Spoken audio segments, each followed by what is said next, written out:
നമ്മളങ്ങനെ സ്കൂളിൽ പോയി ബുക്കും പുസ്തകങ്ങളും ഒക്കെ മേടിച്ചിട്ടുണ്ടായിരുന്നല്ലോ. അപ്പം കഴിഞ്ഞ വട്ടത്തെ ബുക്കും പുസ്തകങ്ങൾ കൊണ്ട് വീട് ആകെ നിറഞ്ഞിരിക്കുക കേട്ടോ. അപ്പം നമ്മൾ അതിനകത്തുനിന്ന് വേണ്ടതൊക്കെ മാറ്റി വെച്ചിട്ട് അല്ലാത്തതൊക്കെ കൊണ്ട് കൊടുക്കാമെന്ന് വിചാരിച്ചു. അങ്ങനെ കുറേ ഐറ്റംസും കാര്യങ്ങളും ഒക്കെ നമ്മുടെ വീട്ടിൽ നിന്ന് കൊടുക്കാനുണ്ടായിരുന്നു കേട്ടോ. ഓരോ വട്ടം ഇങ്ങനെ എടുത്ത് കൊടുക്കാനായിട്ട് എടുക്കുമ്പോൾ അതെല്ലാം ആവശ്യമായിട്ട് മാറ്റി മാറ്റി മാറ്റി വെക്കും കേട്ടോ. എന്നാൽ പിന്നെ ഈ വട്ടം അങ്ങനെ ഒന്നും വെക്കാതെ തന്നെ അങ്ങ് കണ്ണും പൂട്ടി അങ്ങ് കൊടുത്തേക്കാമെന്ന് വിചാരിച്ചു.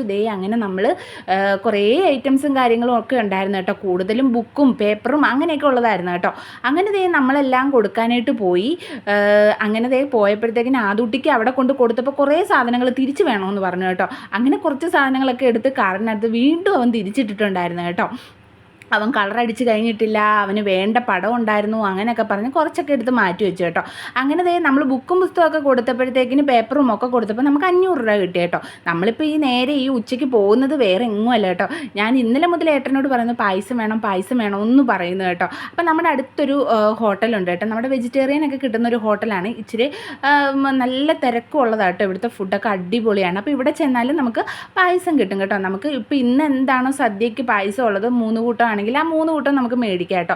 അങ്ങനെ പായസമൊക്കെ മേടിച്ചുകൊണ്ട് വന്നു. ഞാൻ കാറിലിരുന്ന് തന്നെ കുടിച്ച് തീർത്തു കേട്ടോ. അതുകൊണ്ട് അതിൻ്റെ വീഡിയോ ഒന്നും എനിക്ക് ഇടാനായിട്ട് പറ്റിയില്ല. ഞാൻ മാത്രമല്ല കേട്ടോ, ഇവരും കൂടെ കുടിച്ച് തീർത്തിട്ടുണ്ടായിരുന്നു കേട്ടോ. അപ്പം നമ്മൾ ഒരുപാടൊന്നും മേടിച്ചിട്ടില്ലായിരുന്നു.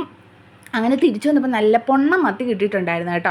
അപ്പം മത്തി വെട്ടുന്ന വീഡിയോയും കാര്യങ്ങളും ഒന്നും എനിക്ക് എടുക്കാനായിട്ട് പറ്റിയില്ല. നമുക്ക് ചോറുണ്ണണമല്ലോ. അങ്ങനെ നമ്മൾ മത്തിയെല്ലാം വെട്ടി അത് പീര വെക്കാമെന്നാണ് കേട്ടോ വിചാരിച്ചത്. അങ്ങനെ നമ്മുടെ മിക്സിയിലോട്ട് തേങ്ങയൊന്നും തിരുമാനായിട്ടുള്ള ബുദ്ധിമുട്ടും കൊണ്ട് അത് കൊത്തി മിക്സിയിലോട്ട് ഇട്ടിട്ട് കുറച്ച് മഞ്ഞൾപ്പൊടിയും കൂടി ഇട്ടിട്ട് ഒന്ന് ചതച്ചെടുത്തിട്ടുണ്ട് കേട്ടോ. പിന്നെ അതിലേക്ക് പച്ചമുളകും ഉള്ളിയും ഇഞ്ചിയും വെളുത്തുള്ളിയും ഒക്കെ ഒന്ന് അരിഞ്ഞ് അതിലേക്ക് ഇട്ടിട്ടുണ്ട്, കറിവേപ്പിലയും. പിന്നെ നമ്മുടെ നല്ല മത്തി കേട്ടോ. ഒരുപാട് നാളായി ഇതുപോലെ വലിയ മത്തി കിട്ടിയിട്ട് കേട്ടോ. അങ്ങനെ നമ്മൾ മത്തിയെല്ലാം കഴുകി വൃത്തിയാക്കി ഇത് അതിലേക്ക് ഇട്ട് കൊടുത്തിട്ടുണ്ട് കേട്ടോ. പിന്നെ എല്ലാം കൂടെ നന്നായിട്ടൊന്ന് ഇളക്കി അതിനകത്ത് പുളിയും ഉപ്പും ഒക്കെ ഇട്ട് കൊടുക്കണം കേട്ടോ. എല്ലാം ഇട്ട് കൊടുത്തിട്ടുണ്ട്. പിന്നെ ലേശം വെള്ളം ഒഴിച്ച് കൊടുക്കുന്നുണ്ട് കേട്ടോ. ഒരുപാട് വെള്ളമൊന്നും ഒഴിച്ച് കൊടുക്കത്തില്ല. ലേശം വെള്ളമേ ഒന്ന് ആ കൈ ഒന്ന് കഴുകി അത് ഇളക്കിയതിൻ്റെ അതൊന്ന് കഴുകി മാത്രമേ വെള്ളം ഒഴിച്ച് കൊടുക്കത്തുള്ളൂ കേട്ടോ. പിന്നെ നമ്മൾ മൂടി വെച്ചിട്ട് അങ്ങോട്ട് നമ്മൾ നന്നായിട്ട് അത് റെഡിയാക്കി എടുക്കുക കേട്ടോ. അങ്ങനത്തെ ഗ്യാസിലോട്ടൊക്കെ വെച്ചിട്ടുണ്ട്. ഈ സമയത്ത് കുറച്ച് മത്തി എടുത്ത് വറക്കാൻ വെച്ചിട്ടുണ്ട് കേട്ടോ. എല്ലാം പുരട്ടിയെടുത്ത് വെച്ചിട്ടുണ്ട്. നമ്മുടെ മത്തിയിൽ നല്ലതായിട്ട് വെന്തിട്ടൊക്കെ ഉണ്ട് കേട്ടോ.